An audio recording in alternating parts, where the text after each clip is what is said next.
네, 은혜로운 특송 감사합니다. 네. 자, 올해도 벌써 절반이 지나갔습니다. 오늘 6월 말입니다. 딱 절반, 오늘로서 절반이 지나가고요. 세월을 아껴야 될 것 같습니다. 그리고 우리가 오늘 비가 오죠. 그동안 미세먼지로 이렇게 더럽혀진 차가 깨끗하게 되었습니다. 이와 같이 성령의 단비가 우리의 내면의 더러움을 이렇게 깨끗이 씻어주기를 기도합니다. 자, 오늘 말씀의 제목은 누가 구원을 얻을 수 있는가입니다. 말씀은 마가복음 10장 1절에서 31절까지고요. 요절은 15절입니다. 다 같이 한번 요절 말씀 읽겠습니다. 시작. 내가 진실로 너에게 이르노니 누구든지 하나님의 나라를 어린아이와 같이 받들지 않는 자는 결단코 그곳에 들어가지 못하리라 하시고, 하나의 아버지, 이 시간 주님 앞에 나왔습니다. 준비된 말씀을 성령을 의지해서 담대히 증거하게 하시고 저희 가운데 이 말씀이 생명이 되게 도와주시옵소서. 예수님 이름으로 기도합니다. 아멘. 자, 갈릴리 사역을 마치신 예수님은 이제 예루살렘을 향하여서 올라가십니다. 이 길은 고난과 죽음이 기다리는 길입니다. 그런데 역설적이게도 하나님을 떠나 멸망으로 가는 인생들을 구원하기 위한 위대한 길입니다. 예수님은 그 길을 가는 도중에 여러 사람을 만나시고 세상 원리를 추종하는 제자들에게 하나님 나라 원리를 가르치십니다.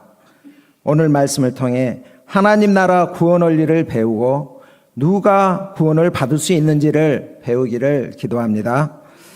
자, 1절을 보십시오. 예수님은 가버나움을 떠나 사마리아 지역을 우회하여 유대지경과 요단강 건너편으로 가셨습니다. 여기 한번 보시면은요, 당시 그 갈릴리에서 예루살렘으로 가는 길이 세 가지가 있습니다. 세 가지가 있는데, 여기 보면은 그 하얀 길은 이제 사마리아 지역을 통과해 가지고 빨리 가는 길이죠. 그리고 왼편과 오른편이 있습니다. 초록색과 빨간색. 지금 예수님이 가신 길은 빨간색 길입니다. 그래서 사마리아 지역에서 예수님이 일행을 영접하지 않자 오른쪽 길 건너편으로 건너가서 이렇게 예루살렘을 향해 갔습니다. 자, 현재 예수님이 계신 곳은 베레아 지역입니다. 예루살렘에 가까워질수록 유대 종교 지도자들에 의해서 예수님을 죽이려는 계획은 더욱 구체화될 것입니다. 이번 6월달에 예수님은 자신이 감당할 십자가로 인하여 그 마음이 얼마나 무거우셨을까요? 자, 그럼에도 예수님은 제자들을 대상으로 가르치던 데서 다시 전례대로 무리들에게 공개적으로 말씀을 가르치셨습니다. 그러자 어떻게 됩니까? 다시 대적자들의 공격에 노출이 됩니다. 바리새인들이 예수님께 나와 그를 시험하여 묻습니다. 사람이 아내를 버리는 것이 옳으니까? 이 질문이 왜 예수님께 시험이 됩니까? 당시 이혼 문제는 율법학자 사이에서 뜨거운 논쟁거리였습니다. 두 가지 학파가 있었는데요. 산마이 학파는 신명기 24장 1, 2절 말씀을 기초로 수치스러운 일이 있으면 이혼 증서를 써서 내보내라, 이런 말씀이 신명기 24장 1, 2절에 있는데, 이 말씀을 기초로 수치되는 일을 간음으로만 한정하여서 간음 이외에는 이혼이 안 된다고 이렇게 주장했습니다. 반면에 힐렐 학파는 수치되는 일을 남편이 마음에 안 드는 그런 일로 보았습니다. 그래서 아내가 바가지를 긁는다든지 아내가 밥을 태운다든지 하면 이혼 사유가 되었습니다. 이혼은 남편 고난이라는 것입니다. 이렇게 주장했습니다. 그래서 이런 이 배경 가운데서 예수님께서 어떻게 이 대답을 하든 간에 반대편 측에서 이 공격을 받을 수가 있습니다. 또 어떻습니까? 이곳은 이 베레아 지역으로서 헤롯 안디바가 통치하는 지역입니다. 또 이곳은 세례 요한이 활동했던 주 무대였습니다. 세례 요한이 헤로스 불의한 이혼과 혼인을 비판했다가 어떻게 됐습니까? 처형을 당했습니다. 이곳에서 이혼 문제에 잘못 말했다가는 세례 요한과 같은 운명에 처해질 수도 있습니다. 자, 예수님은 바리새인들의 질문에 어떻게 대응을 하십니까? 대답 대신에 모세가 어떻게 하라고 했는지 물으십니다. 바리새인들은 이혼 논쟁에서 사용됐던 그 신명기 24장 1절 말씀을 너무나 잘 알기 때문에 거침없이 예수님께 대답을 했습니다. 모세는 이혼 증서를 써주어 내어버리기를 허락하였나이다. 그 당시 여자는 가부장적 사회에서 소위 인권이 없었습니다. 여자는 자기 의사와 상관없이 부모에 의해서 단지 시집 보내어졌습니다. 그러므로 모세가 이 명령을 준 것은 사람들이 임의로 이혼을 못하도록 억제하고 또 버려진 여자를 보호하기 위해서 주어진 것입니다. 그러나 바리새인들은 마치 모세가 이혼하는 것을 적극적으로 허락한 것으로 잘못 해석했습니다. 예수님은 모세가 이혼을 허락한 것은 그 조상들의 마음의 완악함 때문이라고 그들의 죄상을 이렇게 드러내셨습니다. 그러시면서 성경적 결혼관을 가르쳐 주십니다. 우리 5절에서 9절까지 한번 좀 길지만 읽어보도록 하겠습니다. 5절부터 9절 시작.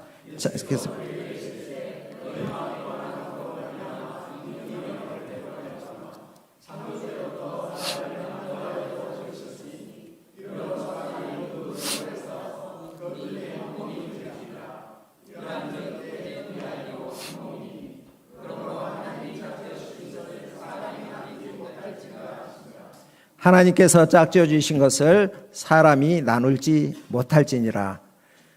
이혼에 관한 말씀인데 저는 이 말씀을 가지고 결혼에 대해서 이렇게 결혼할 때 이 말씀을 받았거든요. 하나님께서 짝지어 주셨다. 이 말씀 생각하면서 하나님이 짝지어 주시는구나. 하나님이 중매를 해 주시는구나. 그런 생각을 했습니다. 그래서 내가 짝을 찾는 것도 아니고 또 중매쟁이가 사람이 이렇게 짝을 지어주는 것도 아니고 하나님께서 짝을 지어주시는구나. 이것을 깨달았습니다. 그래가지고 제가 하나님께 기도했죠. 왜냐하면은 하나님이 짝을 지어주시니까 하나님께 잘 보여야 되겠다. 이런 생각을 했습니다. 그래가지고 하나님께 그럼 제가 무엇을 해야 되겠습니까? 이렇게 기도하니까 하나님께서 마태복음 6장 33절 너희는 먼저 그의 나라와 그의 의를 구하라. 그리하면 이 모든 것을 너희에게 주시리라. 이런 말씀을 주셨습니다. 그래서 이 말씀을 기초로 제가 이제 나름대로 주와 복음을 위해서 열심히 일했습니다. 그때 하나님께서 이사람 목자님 만나고 이렇게 결혼하게 됐습니다. 다시 말하겠습니다. 아름답고 아주 하늘에서 내려오신 우리 이사람 목자님과 결혼하게 되었습니다.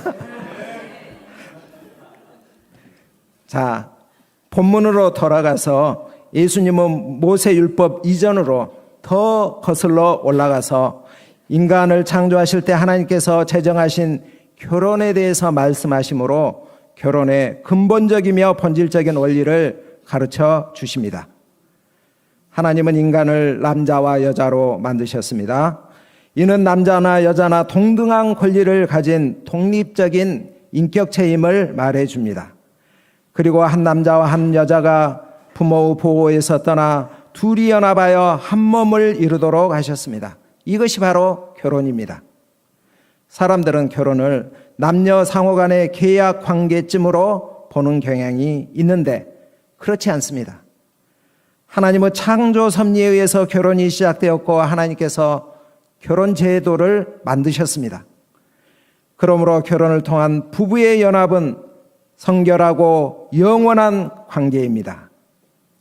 인간의 연합 중에서 가장 친밀한 연합입니다.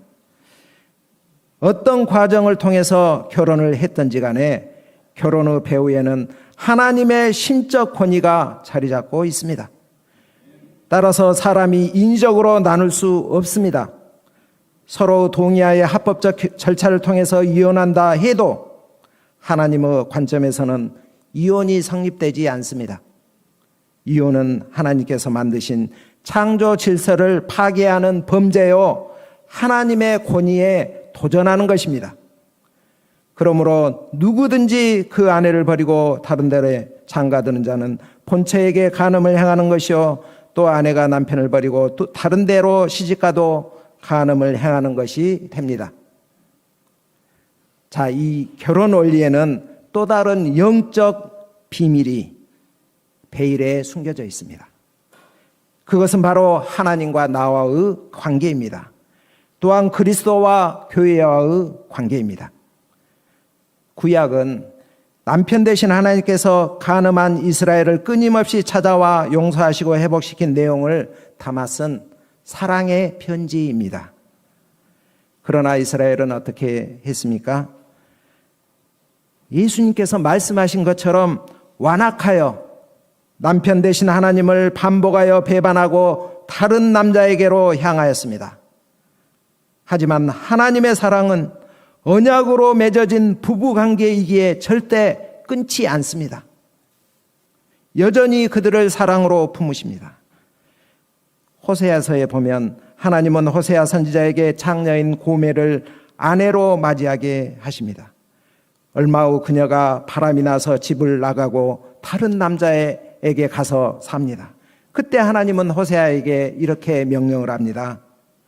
여호와께서 내게 이르시되 이스라엘 자손이 다른 신을 섬기고 건포도 과자를 즐길지라도 여호와가 그를 사랑하나니 너는 또 가서 타인의 사랑으로 사랑을 받아 음녀가 된 그 여자를 사랑하라.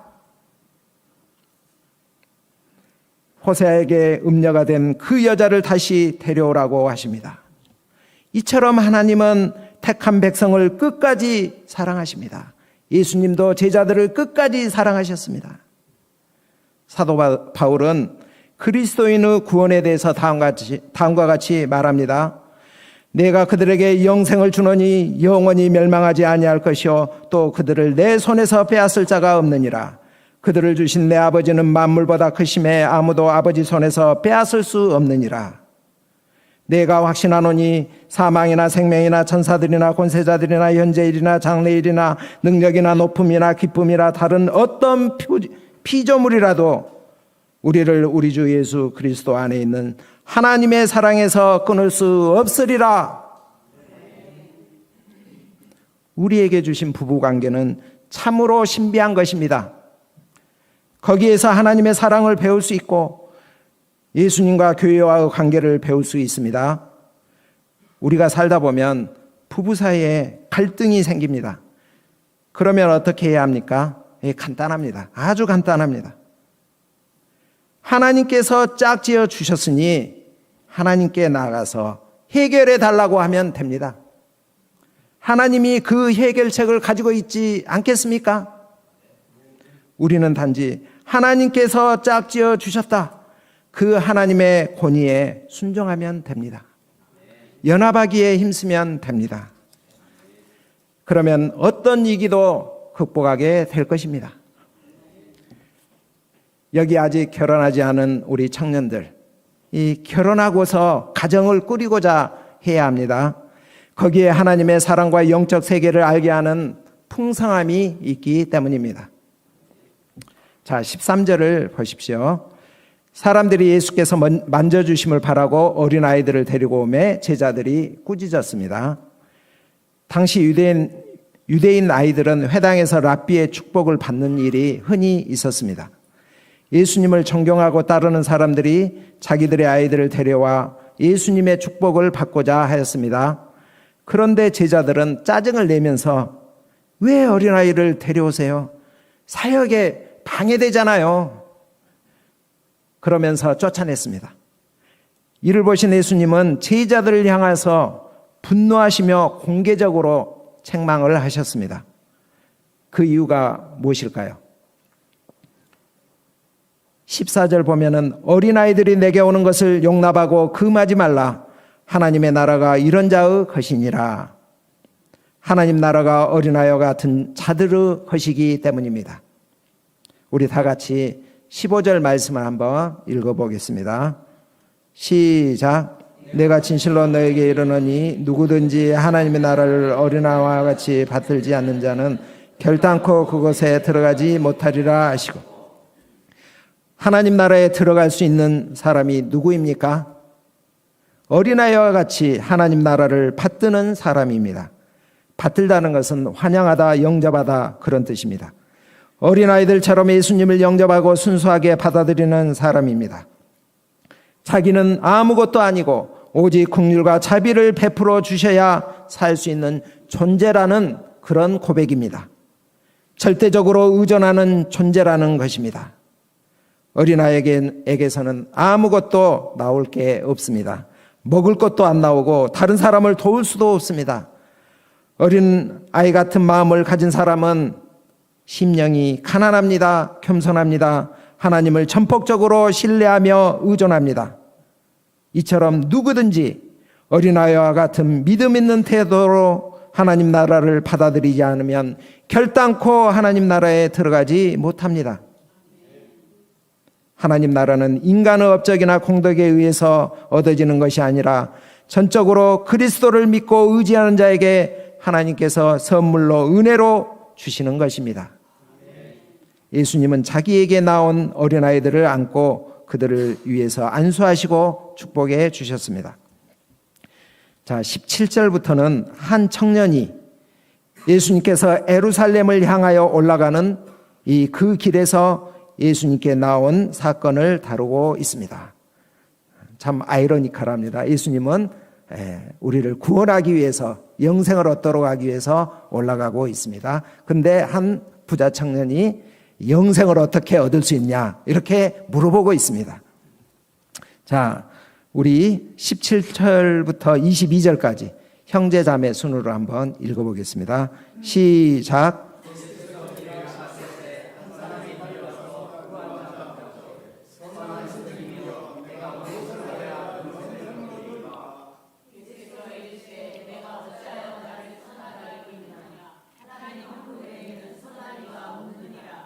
내가 계명하노니 살인하지 말라, 간음하지 말라, 도둑질하지 말라, 거짓 증인하지 말라, 속여 빼앗아 말라, 내 부모를 공경하라 했느니라.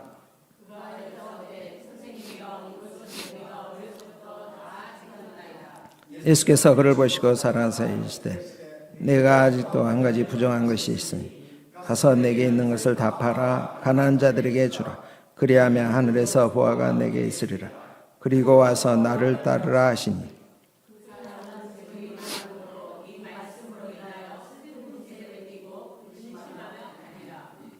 청년이 묻습니다. 선한 선생님이여, 내가 무엇을 하여야 영생을 얻으리까? 청년은 선한 일을 통해서 구원을 얻을 수 있다고 생각을 했습니다. 2%의 부족한 선한 일을 채우면 구원을 얻지 않을까? 이렇게 생각하고서 지금 질문하고 있는 것입니다. 이런 그에게 예수님은 이 청년의 관심사인 선한 일, 선을 이 주제로 삼아서 대화를 이렇게 이끌고 있습니다. 그리고서 영생에 이르는 길을 그에게 알게 하고자 하십니다. 당시 유대인들의 구원관은 이렇습니다. 어렸을 때부터 율법을 배워 잘 알고 잘 지키면 영생에 이른다고 이렇게 생각했습니다. 자, 예수님은 그렇다면 선한 사람이 누구인가 묻습니다. 선한 사람은 없다고 하십니다. 사람은 선할 수 없다고 합니다. 오직 하나님만이 선하십니다. 그리고 이 사람이 이제 선한 일을 이야기했기 때문에 네가 선한 일, 율법을 얼마나 잘 지켰는가 이것을 한번 되돌아보자고 이렇게 하시면서 예수님께서 청년에게 질문하십니다. 그 질문은 십계명 중 이웃사랑에 관한 계명을 나열하시고서 이것들을 지켰는가 이렇게 질문을 합니다. 그러자 청년은 그거 어려서부터 잘 알고 다 지켰습니다 이렇게 이야기했습니다. 대단하죠. 그러나 예수님은 그래? 다 지켰다고 하는데 진짜 다 지켰는가 한번 보자 하시며 그 사실이 허구인 것을 알게 하시고자 한 가지 부족한 것을 말씀하십니다. 사실 이 청년이 한 가지만 안 지켰겠습니까? 우리의 일거수일투족을 다 아시는 주님의 눈으로 볼 때는 지키지 않은 것들이 수없이 많았을 것입니다. 예수님은 대표적인 것 한 가지만 끄집어 내심으로써 그가 한 가지 그게 무엇인가 안 지켰는가 그것을 알게 하고자 합니다. 그것은 무엇이었습니까? 재물에 관한 것이었습니다. 한 가지 부족한 것이 있는데 내 재물을 팔아 가난한 자에게 주라. 그러면 하늘에서 보화가 있고 그러고 나서 나를 따르라. 이렇게 방향을 주셨습니다. 이것을 통해서 그 사람이 다 지켰다 하는 것이 허구인 것을 드러내시고 그 청년이 영생을 얻는데 가장 큰 장애물인 재물을 걷어내도록 하시는 것입니다. 그러나 그는 재물이 많은 거로 슬픈 기색을 띠고 근심하며 결국 떠났습니다. 그는 결국 예수님이 제시한 이웃사랑에 관한 실천 한 가지를 행할 수 없음이 드러났습니다. 이것이 말해주는 것이 무엇입니까? 사람의 행위로는 구원을 받을 수 없음을 말해주고 있습니다. 제자들도 놀랐습니다. 예수님이 말씀하십니다. 얘들아, 하나님의 나라에 들어가는 것이 얼마나 어려운지 낙타가 바늘기로 나가는 것이 부자가 하나님 나라에 들어가는 것보다 쉬우니라. 얘들아, children. 이 말은 아까 말씀을 하셨던 어린아이처럼 천국을 받드는 제자들을 표현했을 수도 있고 아직 영적으로 어린 제자들을 표현했을 수도 있습니다. 예수님은 당시 관용구로 쓰였던 낙타가 바늘기로 나간다는 말을 인용하여 부자가 하나님 나라에 들어가기가 어렵다고 하십니다. 제자들은 예수님의 가르침에 심히 놀랐습니다. 그리고 제자들끼리 서로 말합니다. 안드레가 말합니다. 베드로 형, 그러면 누가 구원을 얻을 수 있을까? 베드로가 말하기를, 그러게 말이야. 예수님의 말씀이 도통 이해가 안 돼. 자, 제자들이 왜 이렇게 말했을까요? 당시 유대인들은 부자가 된다는 것은 하나님께서 그 사람을 축복해 주셔서 된 것으로 생각을 했습니다. 그리고 그 청년은 율법을 어려서부터 알고 지킨 사람입니다. 그러므로 제자들이 생각하기를 이 청년이야말로 구원에 가장 가까이 있는 사람이 아닌가 이렇게 생각을 했기 때문입니다. 그런데 이 사람이 구원 얻기 힘들다고 예수님께서 말씀하시니 그렇다면 누가 구원을 얻을 수 있단 말인가 이렇게 반문하고 있는 것입니다. 깜짝 놀란 거죠. 그 당시 제자들을 포함하여 유대인들의 구원관을 엿볼 수가 있습니다. 누가 구원을 얻을 수 있는가? 이 의문에 대한 예수님의 가르침이 무엇입니까? 자, 우리 27절을 다 같이 한번 읽겠습니다. 시작. 예수께서 그들을 보시며 이르시되 사람으로는 할 수 없으되 하나님으로는 그렇지 아니하니 하나님으로서는 다 하실 수 있느니라. 아무도 구원을 받을 수 없다고 합니다. 제자들의 질문은 실은 잘못된 질문입니다. 구원은 얻는 것이 아니라 받는 것입니다. 사람이 스스로 내 힘으로 내 노력으로 얻을 수 있는 것이 아닙니다. 하나님께서 주실 때 받는 것입니다.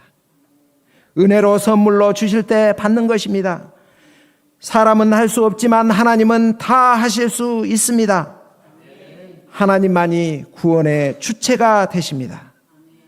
부자든 가난한 자든 하나님의 뜻대로 구원을 주십니다. 이것을 예수님이 이야기하고 있는 것입니다.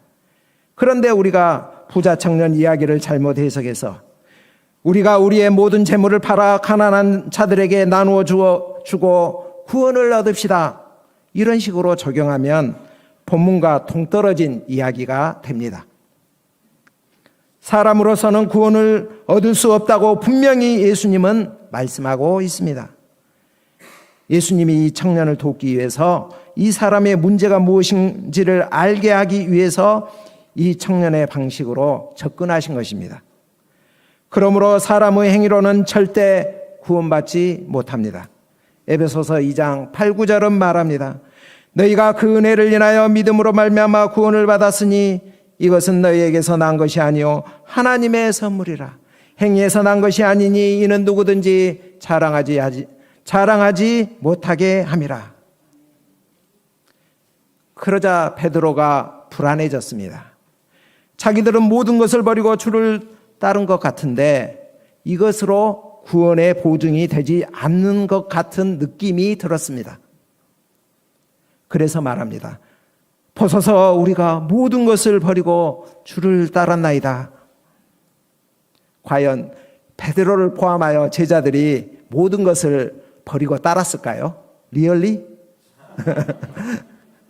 예, 그렇지 않을 것입니다. 예수님은 이에 대해 대답을 하십니다. 우리 29절 30절을 읽읍시다. 시작. 예수께서 이르시되 내가 진실로 나와 복음을 위하여 집이나 형제나 자매나 어머니나 아버지나 자식이나 전토를 벌인 자는 현세에 있어 집과 형제와 자매와 어머니와 자식과 전토를 100배나 받되 박해를 겸하여 받고 내세 영생을 받지 못할 자가 없느니라. 자, 이 말이 무슨 뜻일까요? 좀 어려울 수도 있는데 그 당시를 좀 이해를 해야 합니다. 그 당시 예수님을 따른다는 것은 가족 중심의 유대계 공동체를 포기하고 그들을 떠나는 것을 말합니다. 그러므로 예수님을 위해서 가족을 뒤로하고 예수님을 따르는 자들은 혈통적 가족이 아닌 하나님 나라 가족의 일원으로 영접이 될 것입니다. 혈통적 이스라엘 공동체 일원에서 영적인 새 이스라엘 공동체 일원이 된다는 뜻입니다. 그 결과 출교라는 그러한 출교와 같은 그러한 박해가 주어지지만 동시에 하나님 나라의 복이 주어집니다. 현세에서 하나님 나라 백성과 가족이 되는 보상이 주어지고 내세에는 영생을 받지 못할 자가 없습니다. 부정의 부정은 강한 긍정이죠. 내세에는 영생을 받지 못할 자가 없다. 이 말은 반드시 영생을 받게 된다는 예수님께서 제자들에게 보장해 주시는 그런 말씀입니다. 그러면서 경계의 말씀도 주십니다. 제자들은 이 모든 것을 버리고 예수님을 따랐으니 당연히 큰 보상을 받을 것이라고 생각할 수 있었습니다. 그런데 그런 생각 하지 말라는 것입니다. 너희들이 재물뿐만 아니라 너희의 모든 것, 너희 생명까지 버린다고 해서 너희 구원에 조금이라도 도움이 됐냐? 아니다. 구원 얻는데 1도 도움이 안 됐다. 너희 공로는 하나도 없다. 그 구원의 공로는 하나님의 사랑, 독생자 예수 그리스도를 십자가에 내어주심으로 온전히 100% 하나님의 은혜로 이루어진 것이다. 그러므로 주와 복음을 위해 내가 가진 모든 것, 내 인생 모든 것을 주께 드려서 충성을 다했다 할지라도 어떻게 해야 한다? 모든 수고를 다한 후에 나는 무익한 종입니다. 이렇게 고백할 밖에 없다는 것입니다. 만약에 내가 다른 사람들보다 더 많이 수고했으니 더 보상받아야 해. 이렇게 나를 내세우는 순간 나는 나중이 된다는 것입니다. 사도 바울처럼 인생 마지막에 나는 죄인 중에 괴수다. 이런 고백을 하는 사람이 먼저가 됩니다. 우리는 하나님 앞에서 어린아이들처럼 겸손할 수밖에 없습니다. 왜냐하면 나의 구원을 위해서 내가 한 것이 아무것도 없기 때문입니다. 오직 주님의 은혜로 된 것이고 주님의 희생으로 된 것이고 주님의 한량없는 사랑으로 이루어졌습니다. 우리는 그리스도를 믿음으로 내 모든 것을 다 팔아도 얻을 수 없는, 절대 얻을 수 없는 하늘의 보화 영생을 갖게 되었습니다. 이것으로 족합니다. 더 이상 필요한 것이 없습니다. 그러므로 만족하며 기뻐하며 감사해야 하겠습니다.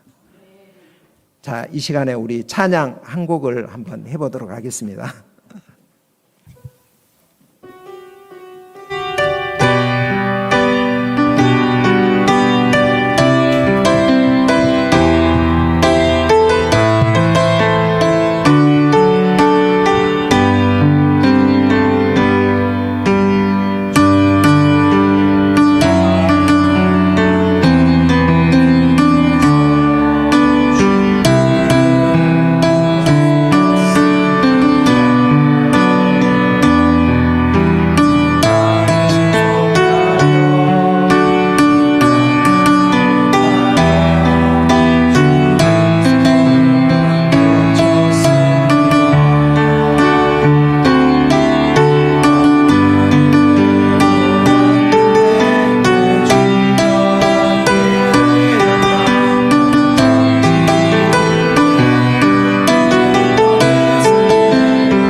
결론입니다.